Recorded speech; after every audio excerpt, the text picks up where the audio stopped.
Well, howdy do. It is August 1st, Thursday, and in exactly 1 week, I'm starting AIM.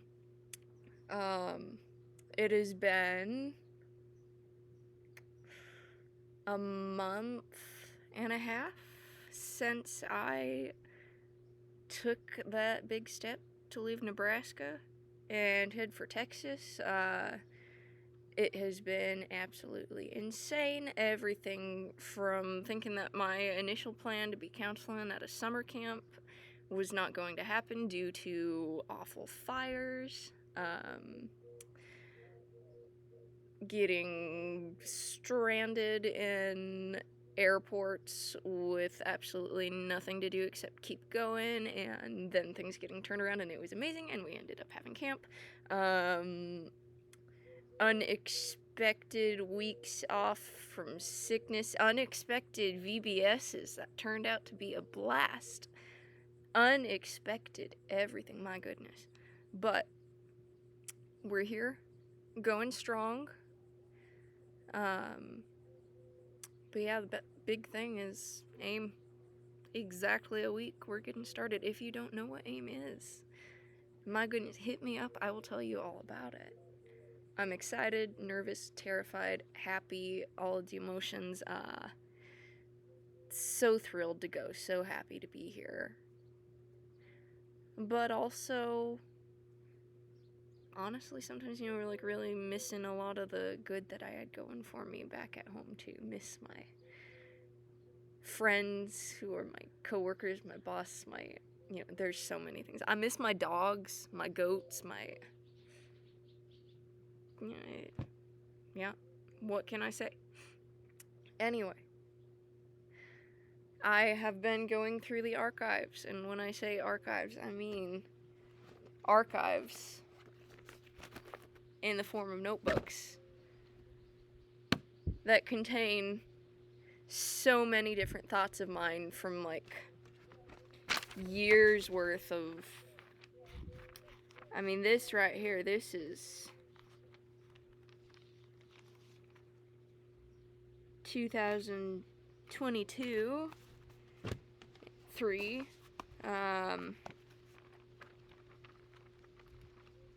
3, 4. My goodness, now this one right here.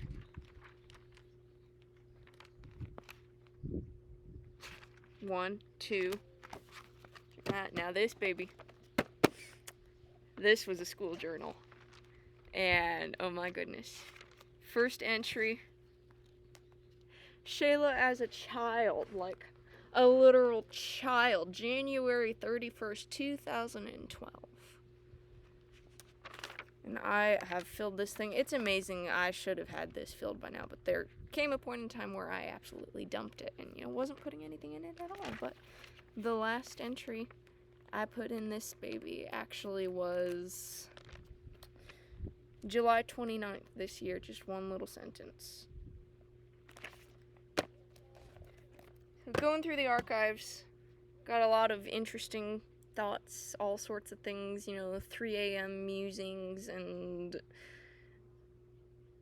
highest of highs, lowest of lows.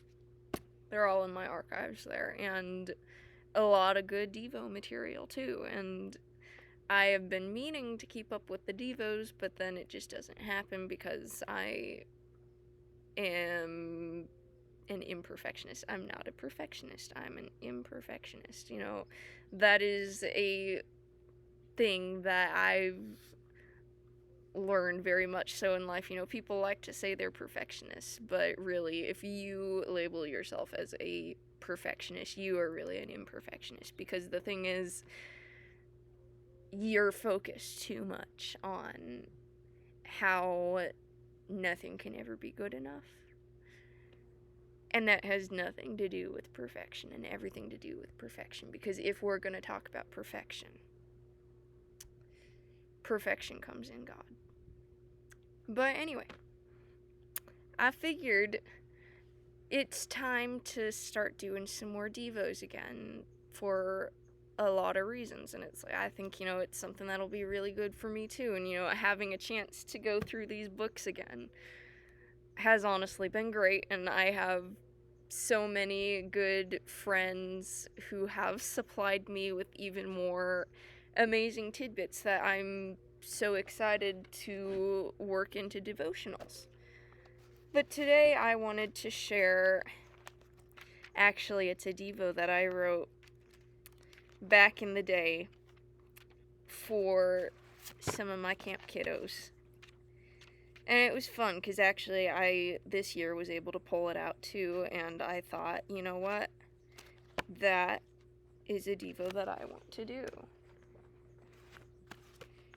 Because I guess I've been asking myself a lot of questions about who I am as a person, what's important to me, how do I see myself, and, when things happen in life, how do I take it based off of my image of myself? And this is actually, it's been on my mind quite a bit, because it's a devo that I was able to do with some of my girls at camp this year, and they seem to really enjoy it. So while I initially did write it for kids, I think it has application for all of us, which is why I really want to share it. Judges chapter 6, verses 11 through 16. Today we are talking about seeing yourself as God sees you. So how do you see yourself? Do you see yourself in a good light or a bad one? Sometimes I can really struggle with my own self-image. We struggle with our self-images. So we're going to look at the story of another person who struggled with his self-image, and how God was able to use him for amazing things.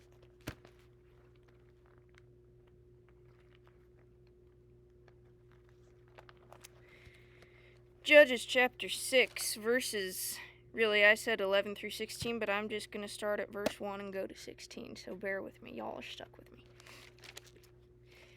The Israelites did evil in the eyes of the Lord, and for 7 years he gave them into the hands of the Midianites. Because the power of Midian was so oppressive, the Israelites prepared shelters for themselves in mountain clefts, caves, and strongholds. Whenever the Israelites planted their crops, the Midianites, Amalekites, and other eastern peoples invaded the country. They camped on the land and ruined the crops all the way to Gaza, and did not spare a living thing for Israel, neither sheep, nor cattle, nor donkeys. They came up with their livestock and their tents like swarms of locusts. It was impossible to count them or their camels. They invaded the land to ravage it. Midian so impoverished the Israelites that they cried out to the Lord for help. When the Israelites cried out to the Lord because of Midian, he sent them a prophet who said, "This is what the Lord, the God of Israel, says. I brought you up out of Egypt, out of the land of slavery. I rescued you from the hand of the Egyptians, and I delivered you from the hands of all your oppressors. I drove them out before you and gave you their land. I said to you, I am the Lord your God. Do not worship the gods of the Amorites in whose land you live. But you have not listened to me." The angel of the Lord came and sat down under the oak in Ophrah that belonged to Joash the Abizarite, where his son Gideon was threshing wheat in a winepress to keep it from the Midianites. When the angel of the Lord appeared to Gideon, he said, "The Lord is with you, mighty warrior." "Pardon me, my lord," Gideon replied, "but if the Lord is with us, why has all this happened to us? Where are all his wonders that our ancestors told us about when they said, 'Did not the Lord bring us up out of Egypt?' But now the Lord has abandoned us and given us into the hands of Midian." The Lord turned to him and said, "Go in the strength you have and save Israel out of the hands of Midian. Am I not sending you?" "Pardon me, my lord," Gideon replied, "but how can I save Israel? My clan is the weakest in Manasseh, and I am the least in my family." The Lord answered, "I will be with you, and you will strike down all the Midianites, leaving none alive."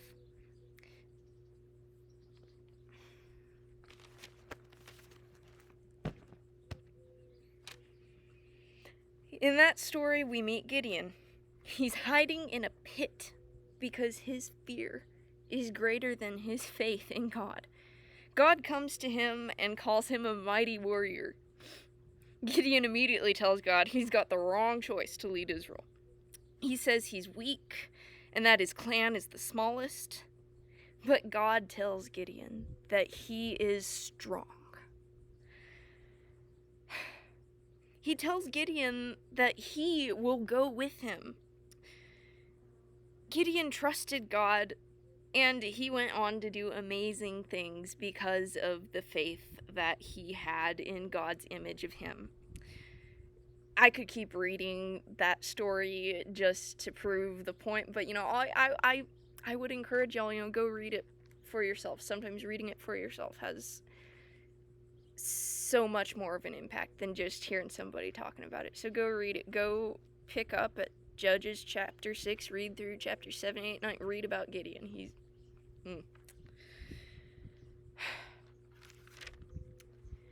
Just like Gideon, God sees us for who we truly are too. We are his precious, precious children. But there's a lot of things that get in the way. There are struggles, and there are things that either we tell ourselves or the people around us tell us.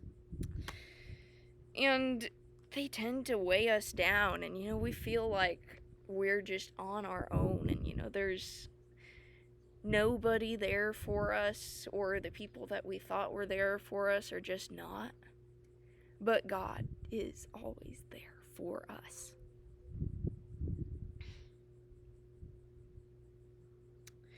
Hearing what God says about us and recognizing his words are most important in our lives, really it has such a way of lifting us back up out of those depths. Your worth comes from God, and he says that you are worth everything. Zephaniah chapter 3 verses 17 says he rejoices over you and sings over you. 1 Peter chapter 2 verse 9 says you are chosen, royal, holy, special. 1 John chapter 3 says you are loved, you are God's children. Isaiah chapter 43 verses 4 and following says you are treasured and God would give anything for you. Ephesians chapter 1 and 2 says you are God's masterpiece. You're blessed, redeemed, graced, accepted, blameless. All these things are important to remember during good times, but even more so during those bad times. And it's my greatest wish, my prayer for all of y'all, that you let God's image of you become your self-image. Don't forget what he says about you. Let your beautiful light shine for him. And there's this guy that I knew, oh my goodness, he was the best. He would do training with us for camp, but outside of that, he just has the most amazing life ministry, and I love him to death. Well, he had a chant that he taught us one year, and I can't say it as perfectly as he did, but I'm gonna relay it here. It is, I am created to be a reflection of my God. I am God's child. I am somebody. And God don't make no junk. Amen. And oh my goodness, back in the day, we would go crazy for this chant. We would put all of our power into it. We would have multiple groups. And when we would do it at camp, there would be groups that were all the way down at the bottom of the camp property, and then groups that were all the way up at the top. And on a good, clear day, we would get started with that, top of our lungs, just screaming, I am created to be a reflection of my God. And we would have wars about, who could scream it the loudest. And, those were the days. And I'm just thinking about that. Thinking about seeing yourself as God sees you. And how important that really is. And I hope maybe some of these words from today will mean just as much to you as they mean to you. Or as, if I could speak, can't speak. I hope that these words, that what God himself says about you is something that you'll hold on to today and every day.